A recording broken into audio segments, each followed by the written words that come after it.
Hi friends, Nandamuri అభిమానులందరికీ కూడా రాబోయే నూతన సంవత్సర సంక్రాంతి శుభాకాంక్షలు తెలియపరుచుకుంటూ ఈ రోజు మన యొక్క ఫిలిం న్యూస్ లో నందమూరి బాలకృష్ణ నటిస్తున్నటువంటి డాకు మహారాజ్ చిత్రం గురించి ఒక ముఖ్యమైన విషయాన్ని మీకు నేను తెలియజేస్తున్నాను. నందమూరి బాలకృష్ణ ప్రతి సినిమాలో కూడా చిన్న పాపను పెట్టడం, ఆ పాప పాత్రకి న్యాయం చేకూర్చటం, ఆ పాత్ర నటించినంతసేపు ప్రేక్షకులు చప్పట్లతో హర్షధ్వానాలతో చిత్రాన్ని విజయవంతం చేయటం మనం చూస్తూనే ఉన్నాము. అఖండ చిత్రంలో చిన్న పాప పాత్రను పెట్టి ఎంత ఘన విజయం సాధించిందో మనందరికీ తెలుసు.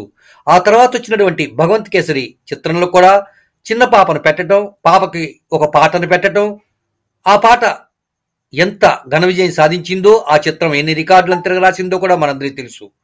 ఇప్పుడు వస్తున్నటువంటి ఈ డాకు మహారాజ్ చిత్రంలో కూడా చిన్న పాపను పెట్టడం, ఆ పాపకు కూడా ఒక పాటను ఏర్పాటు చేయటం, ఆ పాటను ఇటీవల రిలీజ్ చేయటం, ఆ పాట కూడా ఎంత రికార్డులను ప్రభంజనాన్ని సృష్టించిందో కూడా మనం చూడటం జరిగింది. దీన్ని బట్టి చూస్తే నందమూరి బాలకృష్ణ యొక్క అఖండ కానీ, భగవంత్ కేసరి చిత్రం కానీ, ఇప్పుడు రాబోతున్నటువంటి డాకు మహారాజ్ చిత్రంలో చిన్న పాపలను వరుసగా పెట్టి ఘన విజయాలను సాధిస్తూ ముందుకు వెళ్ళిపోతున్నారు. అంటే పాప యొక్క సెంటిమెంట్ మాత్రం నందమూరి బాలకృష్ణ ప్రతి చిత్రంలో మనకు కనబడుతున్నది.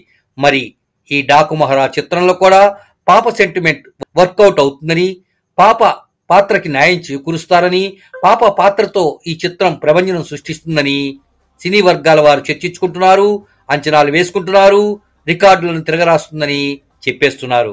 మరో ప్రక్క అభిమానులైతే ఆనందానికి హద్దులు లేకుండా పోయాయి.